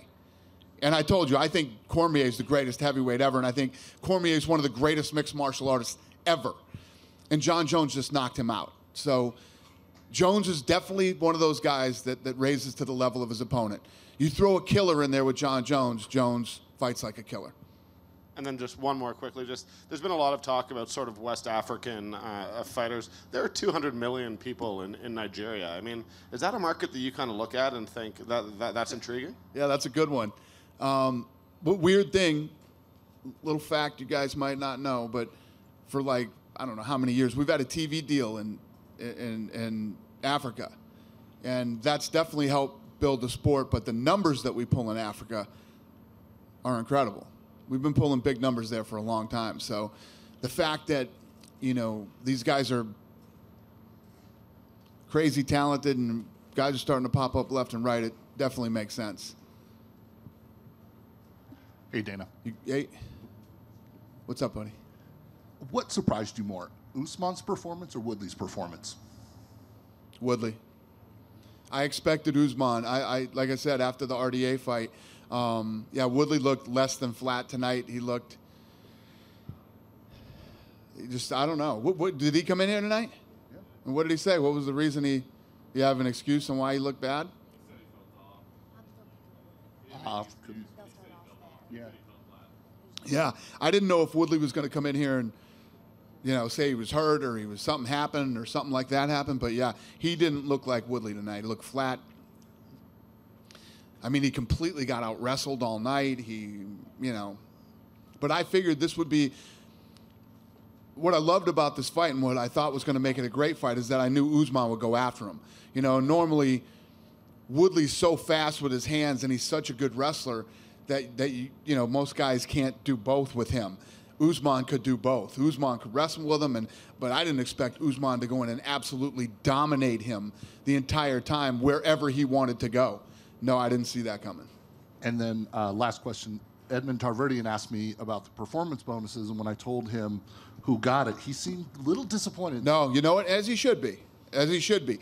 This is one of those tough nights where you look at Edmond's performance. Diego Zabit and Jeremy Stevens was a good fight. Zhang looked good. If you look at who she beat, and she was ranked number 15, right? She put on a good performance. Pedro Munhoz, he's got to be devastated that he didn't get it. But these guys that didn't, and the people that I'm talking about, I'll send them a little extra something too. They didn't get the 50,000, you know, but I mean, if you look at who I gave it to, Diego Sanchez, right?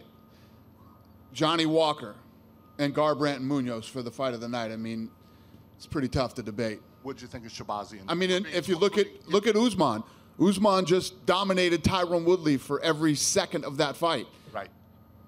He probably should have, you know. So I'm gonna have to write some more checks. What did you think of Shabazian for being 21? Unbelievable, unbelievable. 9-0, 21 years old, and looked fantastic tonight. He completely shut him down, and you can tell Edmond, relax. He's gonna get some money. I'm gonna send him some money. All right. Dana, right here. You mentioned Weili Zhang, and what do you see next for her? She's number 15. She got the unanimous against Tecia Torres. I believe Ticia's number 7 right now. Yeah, I think she's 7. Yep, she came in at 7. So this girl's in the top 10 now, and she looked damn good against Tecia. And Ticia's fast. Tecia moves a lot. Ticia's hard to hit. Ticia's a really good wrestler too. She looked really good tonight. And when you think about when we went in a few years ago and did the Ultimate Fighter in Japan, the level of talent was very low, but boy, it's moving quick now. And we're building the Performance Institute that we're opening this summer. We're going there in June for the grand opening. 3 times bigger than Las Vegas's. So you're going to see a lot of talent. I'm doing that one. I'm opening 3 in Mexico. I'm going to do 1 in Puerto Rico. And then I'm looking at other territories to open Performance Institutes in. When you guys see what we do in the next 5-6 years, and I say this to you guys, you know, for those of you that have been around for a long time, you know, I feel like every year we take the sport to another level. and we've done impressive things in the last 18 years. I'm going to blow you away with what we do in the next 7. We're literally going to change the entire game, man. I've been working for the last year on a lot of fun shit. And in the next couple of weeks, I'm going to announce some of the things that we're working on. And it's big, it's fun, it's game-changing, and I'm looking forward to it. Good stuff. Finally, can you give us those numbers again? You came in kind of quick. Yes, ma'am. The attendance was 14,790. The gate was 4.035 million. Performance of the night was Diego Sanchez and Johnny Walker, and the fight of the night was Garbrandt versus Munhoz. All those guys won $50,000. You guys good?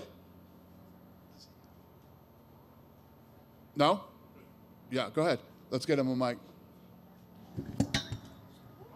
Oh, spilt Kevin's Diet Coke. Thanks, Dana. Just wondering if you have had any rough idea of what you wanted to do next with Tyron Woodley? I don't know. I think Woodley needs to go, take some time off, spend some time with his family, and he'll call me and we'll figure out what's next for him. It's tough to talk out. I mean, especially after a loss like that, what's next for him? The question is, what does he want to do? Tyron Woodley's made a lot of money. He's done well. So, who knows? Who knows where his head's at and what he's thinking? Thanks, man. Good night, you guys. Have a great weekend.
Jon, what's up, guys? Congratulations on your victory. No, you didn't get the finish that you probably would have wanted, but still, overall, I know it's still fresh and you haven't watched it yet, but how do you feel about your performance tonight?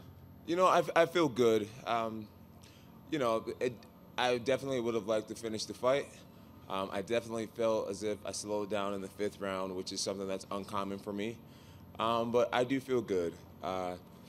Anthony Smith was the most experienced person I've ever been in there against, with 70 fights under his belt. And he showed that experience. He was extremely durable. He was extremely calm. I put him in a lot of positions where I felt most people would have freaked out. And he kept his composure. He did a really great job. A little bit of an odd sequence, of course, with the point deduction. I mean, you had the illegal knee. It looked like maybe there was an illegal kick before that as well. I don't know if that landed or not, but give me an idea kind of what was going through your head as those sequences unfolded, and were you worried? Because we were told that because the foul was ruled intentional, if Anthony couldn't have continued, you would have been disqualified. Yeah, that was. The first kick, I definitely aimed for his body, and that's where it landed. The illegal knee was totally unintentional. In the moment, I felt his body language rising. I felt his body, rising. And I thought I was getting ready to time a great headshot right after he got off of his palm. To my understanding, on his fingertips, he's considered standing. And, his body came up. I threw the kick, and I guess his palm was still down. And totally unintentional. Hats off to Anthony Smith for having a lion heart. I mean, I think the average person would have used that as a way out and became a world champion. He was tired. He had been hit with the kitchen sink, and I mean, I did an illegal blow, and he decided to allow the fight to continue, and I'm so proud of him for just being a real warrior out there and continuing to fight. I know you want to enjoy it tonight and spend time with your team, but Dana was here earlier and he said Thiago Santos looks like the right fight for you next. Give us your take on that. Do you believe that's the right fight for you? You know, I'm going to talk with my coaches and see what they want me to do, you know. So there's a lot of great fighters in the UFC. Everyone's looking so impressive. And whoever it may be, I'm here to defeat them all. And last thing for me, Jon, I know you said you want to fight frequently, but you always have to check your feet afterwards, see your health. You were throwing a lot of kicks out there, so give us the health update. I know, you're probably going to take some time and figure it out, but as you sit here now, when ideally would you fight again? Again, I think I'm going to have to just go back to the gym, go back with my coaches. You know, if you guys can't tell, I'm really big on my family. You know, my family and my coaches, and we are a unit. You know, I'm a product of these guys, so I need to talk to the team and see what we're gonna do. You know, I need to evaluate my body and see what we're gonna do. I can't be making decisions by myself. This is a family thing. Come on, man. Come on, John Morgan. Congratulations, Jon. Why did you go away from the kicks in the last 2 rounds? Like early on, you were using that spinning back kick, and you used a lot of that stuff, and then it seemed like you were using your hands more, or even trying to go for takedowns as the fight went on. What was the change in strategy? You know, I've been doing a lot of boxing. I've been working on my hands extensively, my defense and my offense, and I wanted to open up that category in my game when I felt comfortable doing it, and I felt like towards the later rounds I really got a beat on Anthony and what he was capable of, how fast he was, his level of punching power, and honestly I just felt more comfortable exchanging in the later rounds with my hands. You know, when you throw punches, you're a little bit more vulnerable to get hit back, where with kicks, you know, you're pretty much at a safe distance. And when I felt less vulnerable, I opened up the hands. Did you feel like in the early part of the fight you were hurting him to the body, where you slowed him down a little bit? It seemed like some of those kicks really had an impact on him. Oh, yeah, for sure. I think the very first spinning back kick, it had to have taken something out of him. You know, I saw a huge welt across his torso and a little bit of a bruise under his nipple. And, yeah, that was from that first kick. I know that had to have done something. How would you assess, this is the first time you fought so frequently in quite a long time. How would you assess, what was that like for you now that you fought, now you go through another camp and fight again? What was that experience like? It was great, It was a lot of fun. I felt really familiar tonight at work. A little bit too familiar, actually. Like in my warm-up, there was no nervousness. And that was making me uncomfortable. You know, the fact that there was no nervousness, I was almost questioning myself. Am I ready? Am I taking this seriously enough? And I know that I have done everything in my power to be prepared for this, but, I think a little bit of nerves are actually a good thing. And tonight I just felt so doggone comfortable in there. But, I feel like that's God's grace too, He blesses me to have a sound mind. And so I can't ask for it and then be confused when my mind is sound and at peace with what I'm doing. Last question for me. When you talk about the nerves and all this stuff going on, it seems like heavyweight would do that. And I was asking Dana about you fighting Brock, right? And I mean, I remember at UFC 214, you seemed pretty motivated by that fight. Dana did say he's going to give that fight to Daniel, but is Brock still a guy that, you seem hesitant to fight at heavyweight, but not Brock? And why would you want to fight this big lug if you don't want to fight the other guys? Well, I figure if I'm going to make the gamble, you might as well go extremely big, right? Go big or go home. And a Brock Lesnar fight, I mean, extremely high risk and extremely high reward. I don't really see myself versus anyone that could bring in the numbers me and Brock could bring in. Hi, Jon. Hey, what's up, Matt Ryan? I have a question for you. When Anthony was in here after the fight, he said he didn't fight me, he nullified me. And then Dana said Jon fights, he fights to the level of his opponent. Would you reflect on that a little bit? Because it does seem like you did, you didn't want to waste too much energy, and you you prepare for your fighter, the person you're going to fight, and you do what you have to do. Yeah, I feel like in the last round, yeah, I definitely could have done more. I'm not really proud of my 5th round, holding him against the cage like that.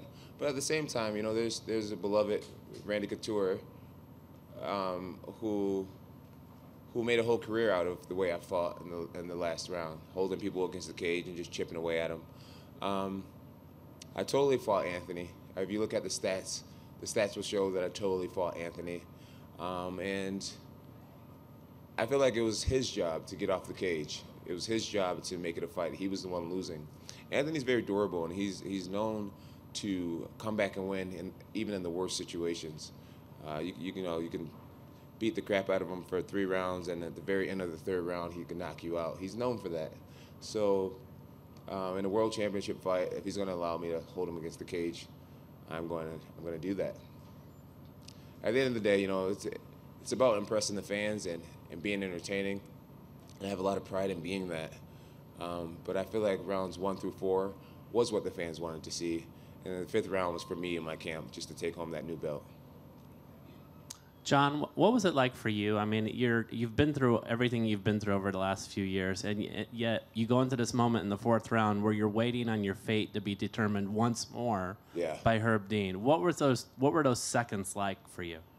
It was nerve-wracking. It was nerve-wracking, really. I just started to pray.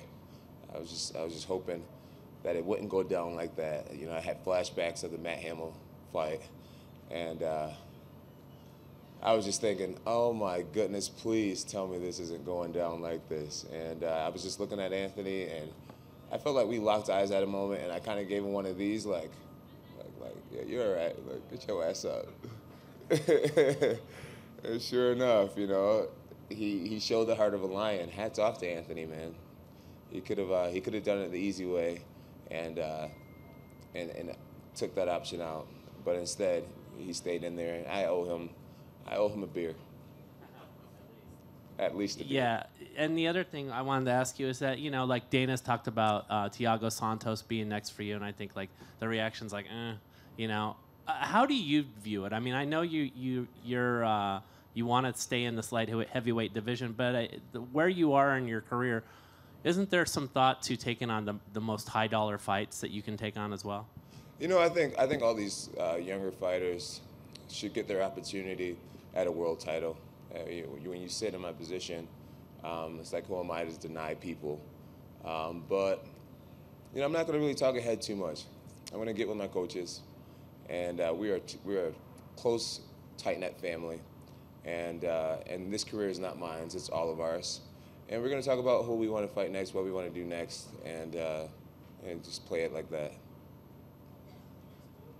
Hey, Jon, in front over here to your right. What's up, man? Congrats, man. Thank you. I wanted to ask you about the knee again, going back to what you said earlier about the rule, whether it's the palm or the hand. What's interesting is that if you had done that in California, that would have been completely legal. It would have been an illegal knee. It's illegal in Nevada because of just the different rules about which hands is which. Is that confusing for fighters? I mean, it's like, if that was in California, again, that would have been a legal knee, but here, it's not. It is confusing. It's a little confusing, but I'm not going to blame the rules or whatnot. I just need to be better. I need to be a professional and know where I'm fighting. If I'm in Nevada, I guess the difference from here to here is it can change a career. It could change what your record is, So I made a mistake. It was an honest mistake. I'm sure because it's me, fans are going to be like, this dude fucking cheated. He's such a cheater, poking people in the eyes, and now he's kneeing people in the head. I just got to learn to, take it and keep on ticking.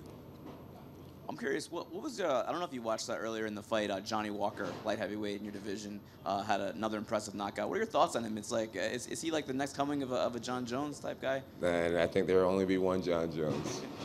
But I didn't see the fights. I did get to see Tyron Woodley's fight, but I didn't get to see any of the earlier fights. And I'm excited about the future of the light heavyweight division. I really feel like God anointed me to be a fighter, and I'm going to have to take on every comer. And the confidence that I had as a 23-year-old facing Shogun Rua has only grown. I believe in myself tremendously, and And no one said my job was meant to be easy, but I felt like I'll always make a way to make it happen. And last thing for me, what is an whoopsie-doo fighter? Oh, a look-see-do fighter. That's what Bruce A Buffer look, announced, right? yeah, you know what? I actually got that from my original fight team. I won't give them a shout out because I think they're assholes, but. Have you always used that though, or is that new? No, my original manager came up with it because of what I was doing. I kind of learned how to fight on YouTube, and so I would watch things on YouTube, and I would do it. So we just call it like look, see, do. I look at it, I would see it, and then I would do it, and so that's what just happened. Is there any reason why you went back to that now? I think they've been saying that the whole time. They've always said it. Okay. Yeah. For some reason I never. All right. Yeah. Congratulations, Jon, right here. Thank you. So wanted to know, because you did mention a few minutes ago that the 5th round you felt yourself slowing down. For my estimation, it looked like you were throwing a lot harder than you normally do earlier in the fight. Do you think that was a contributing factor, just trying to put more power behind your punches? No, I think that's a testament to my striking coaches. You know, especially Coach Wink. He really tries to encourage me to use power. You know, I'm a guy who tries to go 80% at all times, just so that I can be in it for the long haul. You know, I believe guys who swing with a 100% power, you know, you just pay when you miss. So I like to be, you know, I'm always preserving a little energy in everything I do. And in the 5th round, man, like I said, you know, I feel like the first 4 rounds is what the fans really wanted to see. And the 5th round was really just for me and my family, you know, just to secure the belt. Sometimes you got to do things for the bigger picture. And that was just secure the win. It was up to Anthony to get himself off the cage and to make it a fight again. But if he's going to allow me to be there, then the smart thing to do, even though it's not entertaining, just hold him there. Getting back to Johnny Walker, your picture with him at Fight Week kind of made everybody a little excited that checked it out on Twitter. So when you took that picture, were you sizing him up? No. Just, you know, I try to introduce myself to everyone. I feel like giving guys mean mugs and all this type of stuff is showing them too much respect. At the end of the day, I feel like this is my time, this is my era, and I was meant to be here and be a great, great champion. This belt here is supposed to be covered in red rubies already, and I got a new challenge, and that's to get this thing covered in red rubies. And that means I'm gonna have to beat a lot of ass, and I am up for the challenge. So yeah. What's up, my man? I think most fighters, to receive a 2-point deduction, especially in the 4th round, to receive a 2-point deduction, especially in the 4th round of a championship fight, would freak them out. How did you feel when it was just a? The 2-point deduction or whatever, it was a little nerve-wracking, but I felt like the fight was in control. I knew, despite the point reduction, the only way he could win the fight at that point was to somehow get a knockout, and I was pretty aware of that. And I just kept praying in between the rounds, and every moment I had a break to talk to God, I just continued to talk to him, and I knew that everything was gonna be all right. All right, I was gonna say, you guys slowing down on questions. I got an after party to go to. I sure will get out of here. All right, I don't want to keep you too long. You know, among all your attributes that we talk about so much, I think one thing that doesn't get talked about enough is your composure. That's one of the things that sets you apart and makes you one of the greatest, if not the greatest. Thank you. How do you do it? Composure. I don't know, man. I don't know. Honestly. Are you into visualization, meditation? Visualization, yeah. I visualize a lot. I meditate a lot. I just know, you know, I ask myself in times of like trouble, it's like, Jon, do you want to make your situation worse or do you want to make it better? And I like to make things better when I'm in shitty situations. And I know the best thing I can do in the moment is just try to relax, stay calm, focus on what I can't control. And that's breathing, staying positive in the mind, and letting it happen. I heard you say after the fight you were a little disappointed with your performance. It was a fantastic performance as far as I could tell. Is it because you didn't get the finish? Is that why you felt upset? Yeah, I felt like I had Anthony on a breaking point, and tonight I didn't have that extra to put him out. And I think maybe that could be maybe I let myself down in the endurance. So what I will do is work a lot harder for my next fight, and that's all I can do. Well, because in the third and fourth round, there were some moments where I really thought, you're about to finish this right now. Yeah. And is that what you're talking about when you said, because he's extremely durable? And He's extremely durable, yeah.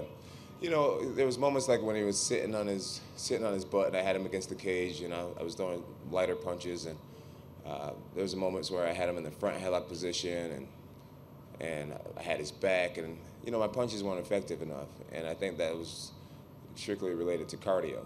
If I had a stronger gas tank tonight, my punches would have been harder, longer. And so, I'll work on that. And my last question is, you said that you enjoyed actually having an opponent where there's not this rivalry and all this trash talking going on. It kind of seems like all the up-and-comers that are in your division that are gunning for you, it's kind of the same way. There's not really any more bad blood. It's all younger guys that are up and coming. So yeah. You look forward to that road? I'm sure there'll be more bad blood. I'm sure there'll be more bad blood.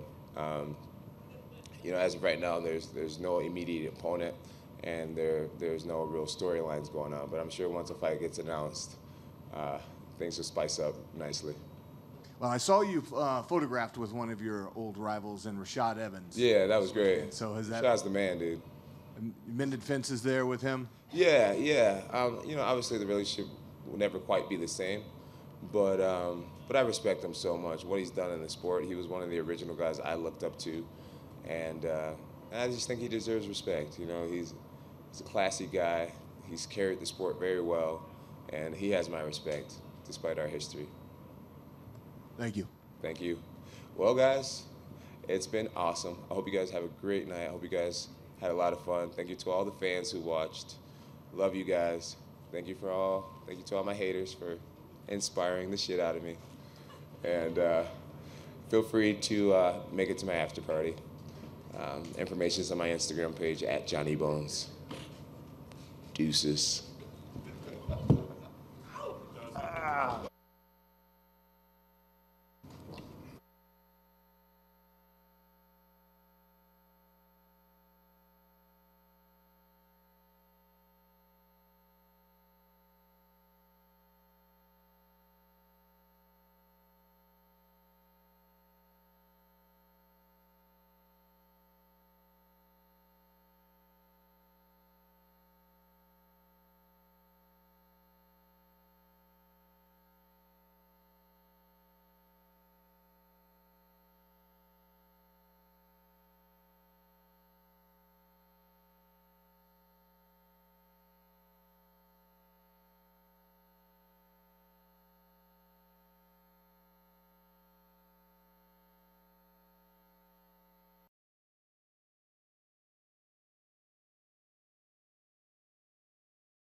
History is a series of short stories, pieces of a puzzle that, assembled, help us understand it all.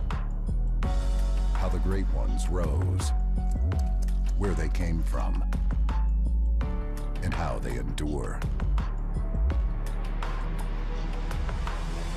What they fought for, what they did to survive, why they believed when no one else did, and how they forged a lasting legacy. If you thought you knew UFC history, this is the whole story in 25 parts. UFC 25 Years in Short.